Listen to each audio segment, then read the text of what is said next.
I should have died that night. No joke. No exaggeration. If you listen to anything I say, if you trust even one word out of a stranger's mouth, trust this.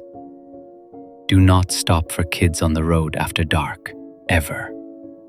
Because that rule, the one I didn't follow, it ruined my life. It started with rain. Thick, dirty rain that smeared my windshield until the world outside looked like it was melting. I just finished a late shift, brain fried, body aching, eyes heavy. The highway was dead empty, not a single car in sight, just pine trees leaning so close they felt like they were breathing on the road. Around 2 a.m., I saw it. A spot of red in my headlights, not taillights, not a sign. A shirt. A kid. Standing on the shoulder, soaking wet. Head hanging low like he'd fallen asleep on his feet. No houses out here, no street lights, just forest and rain and darkness. But he stood there like he'd been waiting for me. I slowed down, and that's the biggest mistake of my life. I rolled the window halfway. The rain slapped my face like ice. "Hey, you okay?" I yelled. He didn't move, didn't blink, didn't react at all. Just water dripping off his fingers, off his hair, off that too bright red shirt that glowed faintly in the dark. Every instinct in me said drive away, forget him, forget this whole night. But guilt is dumb. Guilt is stubborn. Guilt makes you do things you should never do. I got out. The rain hit me so hard I could barely keep my eyes open. I stepped closer, hands raised like I was approaching a scared animal.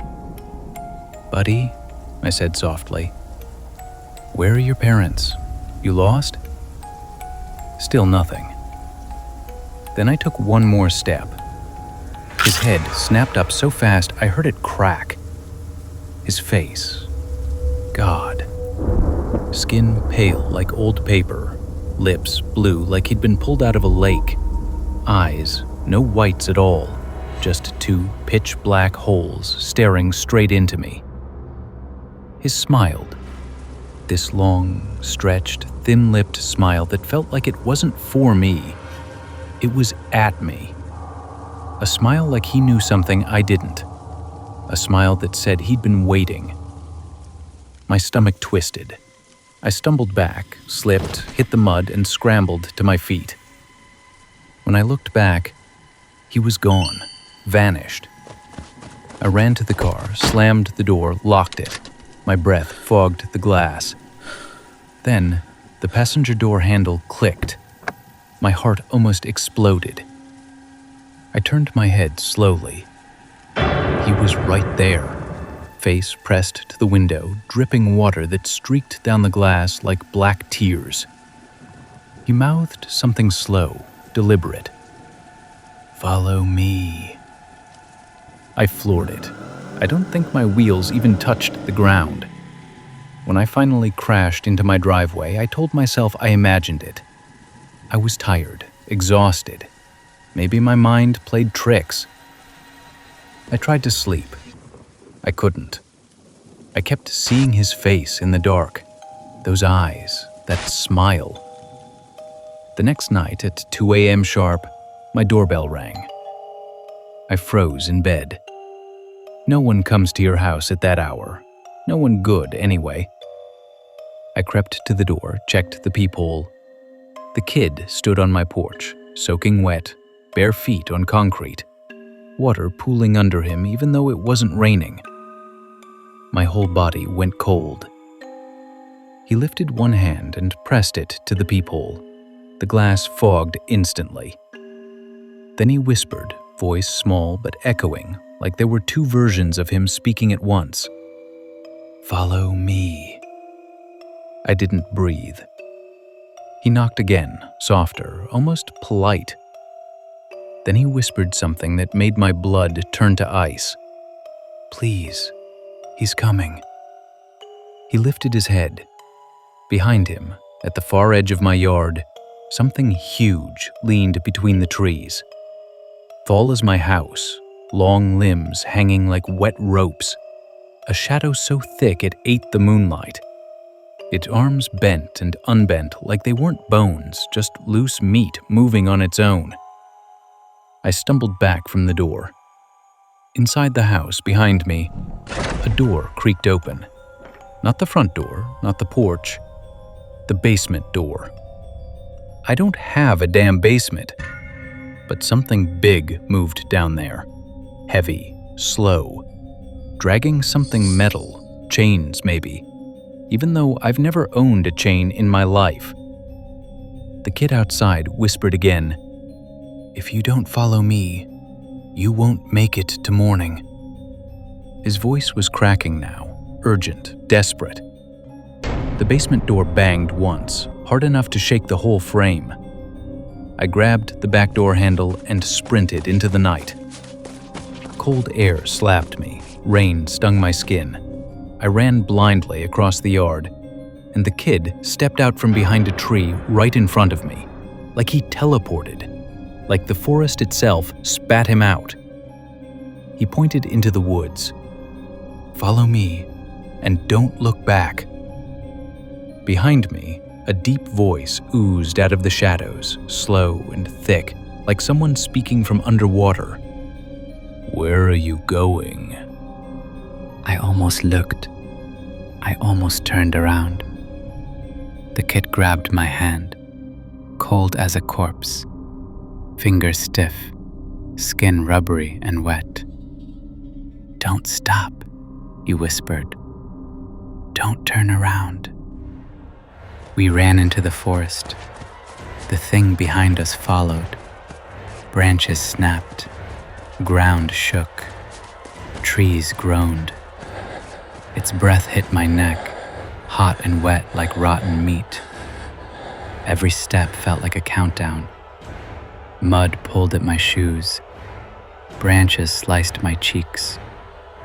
I heard bones crack behind us. Not mine, not the kids. The thing's. Its body twisting, reshaping, getting faster. When I wanted to look, the kid yanked my hand so hard my shoulder popped. "Don't," he hissed. "If you see him, you're his." We broke into a clearing, a perfect circle of dry earth with no trees and no sound.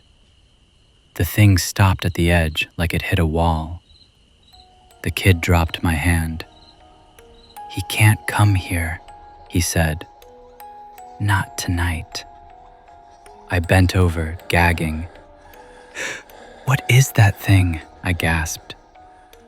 The kid stared at me with those black, dripping eyes. "Not a thing," he whispered. "A collector." "A collector of what?" He pointed at my chest. "People who look back."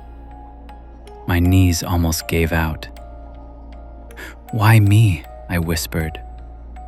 "You saw me." His voice shook a little, like he regretted it. "How do I stop this? How do I get rid of him?" The kid's smile vanished. His face softened, almost sad. "You don't." Lightning flashed above us. For 1 second, I saw right through him. Not symbolically, not emotionally, literally. His body flickered like bad signal, his outline glitching, static crawling over him. "Are you alive?" I whispered. He didn't answer. He didn't have to. "How do I survive?" I begged. He stepped close again, freezing hand gripping my wrist. "When you hear him behind you," he said softly, "run, and never follow me again." "Why?" "Because next time, I won't be leading you away from him." Lightning flashed again. He vanished. I was alone, totally alone. I took one shaky step toward the trees. A voice slid against my ear, deep and wet. "Found you." I didn't turn around. I didn't breathe. I ran. And I've been running since.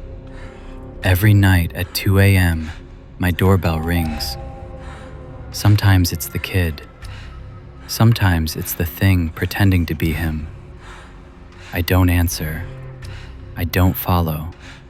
And I don't look back. Because whatever walks behind me now, it wants me to.